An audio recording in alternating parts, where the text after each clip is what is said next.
welcome back to our vlog. This is My Pinay and my fam living here in America. Ngayong araw nga mga guys, dahil hindi available yung cleaner namin sa aming Airbnb, ako ang maglilinis, ang inyong My Pinay ang maglilinis. Kahit nga guys, full-time akong nagtatrabaho as an accountant sa firm, ay salamat naman kay Lord at He created lunchtime. So, yung paglilinis na ganito is usually ginagawa ko siya guys, usually sa lunchtime kasi lang yung time na meron ako. So anyways, tara na, samahan nyo na akong pupunta tayo ng aming rental house or ang aming Airbnb para maglinis. 5 minutes away nga lang pala guys kung saan kami nakatira, kaya hindi talaga hassle sa akin at hindi time consuming. So, pagdating doon, diretso-diretso na dala-dala ko na kung ano yung mga kailangan ko, yung cleaning supplies or products, yan sa car natin. Yung mga coffee, yung mga supplies and everything nandyan sa car natin para talagang pagdating natin is gorag. Para talagang walang kuskus, balungos. Ano daw? Ba't nasali ang walang kuskus, balungos? At pagkatapos ng ilang minuto, guys, nandito na tayo, nakarating na tayo. Salamat naman, Lord. At walang mga nangyaring hindi maganda, chares. So, ayan na nga, dumating na tayo at bubuksan na natin ang ating mahiwagang pintuan. Yung pintuan namin, guys, is smart keypad. So, ikaganan mo lang yung key, tapos mag-open siya ng kusa. Parang siya, nagbibigay sa'yo ng pagmamahal ng kusa. Chares! Pagdating ko nga, guys, bumungad sa akin yung coffee table namin na punong-puno ng hindi ko alam kung anong pinaglalagay ng guest jar. Pero, okay lang naman talaga yung condition ng house. Malinis naman. Una kong ginawa is buksan talaga yung mga bintana guys para merong tayong light. And after that, nakita ko kasi tong kumot. Inamoy-amoy ko guys. Parang amoy kasing tae, charis. So sabi ko, titikman ko nga. Tikman ko. O diba tinikman pa, buang talaga. Pag-open ko pa lang kasi ng door guys, naamoy ko na yung something fishy. So, kasala ko sa kumot siya. So anyways, simulan na natin ang paglilinis.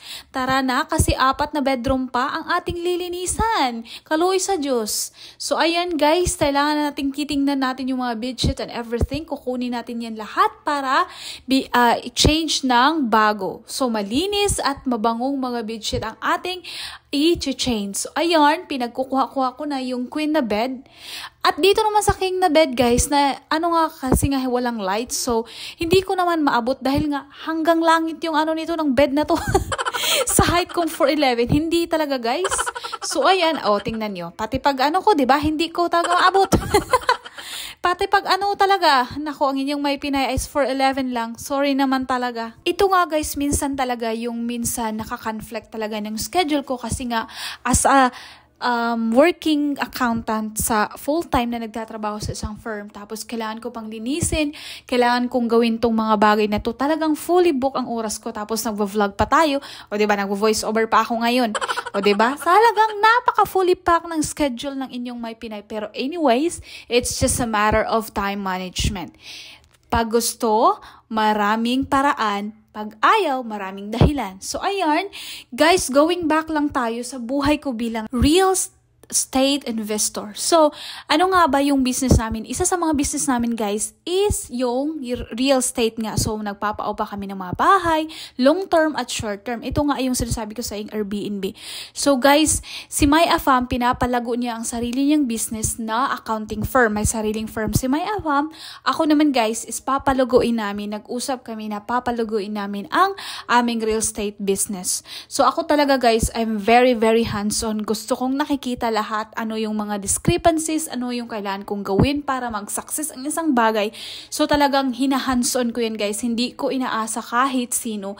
Kahit naman pwede kaming mag-hire somebody, pero iba pa rin talaga yung alam mo kung paano yung pasikot-sikot ng mga business mo at alam mo yung knowledge and wisdom na mag-gain mo while you're handling things like doing all these things by your own is really, really different. So, kahit ako guys, kahit na napaka-busy ko, I make sure talaga na everything is in control, everything is okay. Kaya sa mga business owner dyan, alam ko marami sa inyo ang makaka-relate. Kapag kaisa kang business owner, alam mo talaga kung ano ang kailangan mong gawin. Ano talaga, alam mo kung paano mo gawin ang isang bagay or kung paano yung mga pasikot-sikot sa business mo.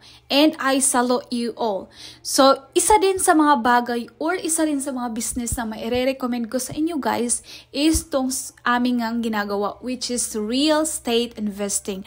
So, alam niyo ba guys na millions of millions ang aming kinikita lang doing this business. Talagang this is lifesaver. Palagi kong sinasabi sa isa kong mga vlog, one of my vlogs and everything, na this is a real life saver talaga guys. As in, malaki ang kikitain mo sa pagbi-business na to. If you are doing it in a correct way. So anyways, kahit nga guys yung ng mga bathroom and everything, kailangan ko talaga siyang malinis, kailangan talaga siyang accommodating for the guests and everything. So ako talaga, tingnan nyo, make sure ko talaga kung ano yung kailangan gawin. Halimbawa yung mga supplies, ano yung mga iniwan ng guest, everything should be listed, everything should be looked upon para hindi tayo magugulatan or hindi ka magkakaroon ng problem sa mga guest mo. So ayan, pati yung shower, o diba?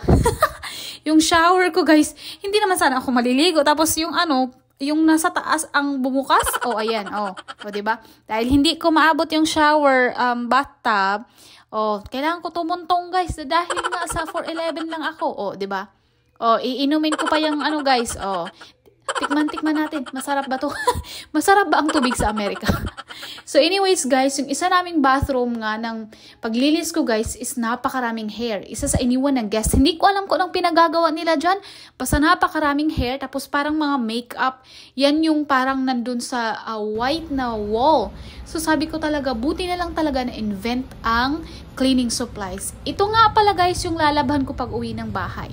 And yung guest naman guys, nakita ko, may iniwan silang towel na pinagdudugo-dugo. May mga dugo. Iwan ko kung anong ginawa nila dyan. So anyways guys, hindi talaga mawawala ang aurahan ng inyong May Pinay. So kahit anong mangyari, aura dito, aura dir, aura dan. Diba? Pack girl.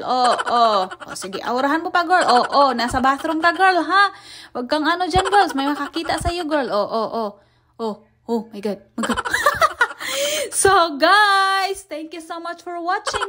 Yun lang muna for today's video. Bye!